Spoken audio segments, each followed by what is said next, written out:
আসসালামু আলাইকুম। আজকে আব্বু দোকান থেকে মলবেরি নিয়ে আসছে। তো আজকে আম্মু এটার একটি স্পেশাল ডিশ বানাবে। তো দেখি কি করে।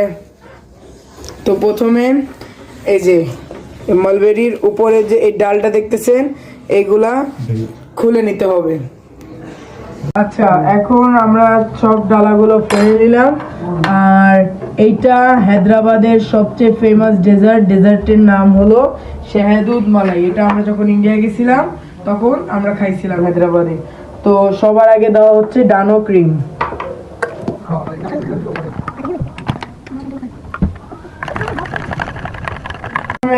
ডানো ক্রিম দিয়ে ডানো ক্রিমকে এভাবে কেটে নিতে হবে সুন্দর করে।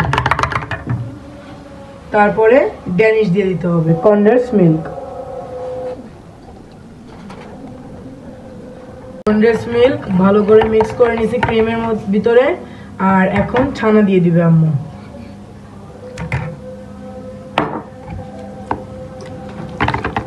ছানাগুলো মিক্স করে নিবে। আচ্ছা, এটার মধ্যে কিন্তু আপনারা আলাদা করে চিনি মিক্স করতে পারবেন যারা চিনি বেশি খান। তো আমরা চিনি বেশি খাই না, তো এই জন্য আমরা আলাদা করে চিনি মিক্স করি নি। আর এই ফলের কিন্তু আলাদা একটা স্বাদ আছে, মানে টক টক ফল এটা। তো এগুলো এখন আম্মু দিয়ে দিব। আর ছানা দেওয়ার কারণে ওইটা দানা দানা হয়ে থাকবে, সুন্দর লাগে, মানে খাইতে মুখের মধ্যে আসে, খুবই মজা লাগে।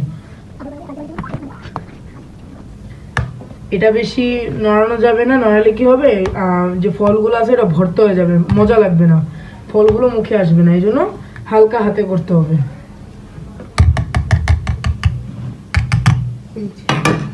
আর এখন এটা 2 ঘন্টার জন্য ফ্রিজ করে দিতে হবে। 2 hours later. তো প্রথমে পাপা রিভিউ নেওয়া যাক। পাপা কেমন হয়েছে? না বললে তো হয় না, অনেক স্বাদ। ওই ইন্ডিয়াতে আমরা হায়দ্রাবাদে খাইছিলাম না, সেম ওরকম অনেক স্বাদ হয়েছে, অনেক স্বাদ, অনেক স্বাদ হয়েছে, আলহামদুলিল্লাহ।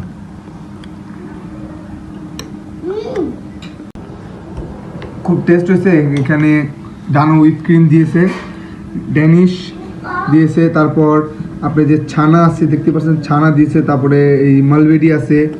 তো খুব টেস্ট হয়েছে। আপনারা বাসায় ট্রাই করতে পারেন এই জিনিসটা বানিয়ে। আল্লাহ হাফিজ।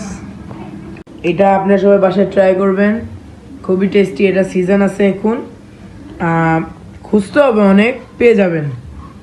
আর যদি টেস্টের ব্যাপারে বলি, খুবই মজা।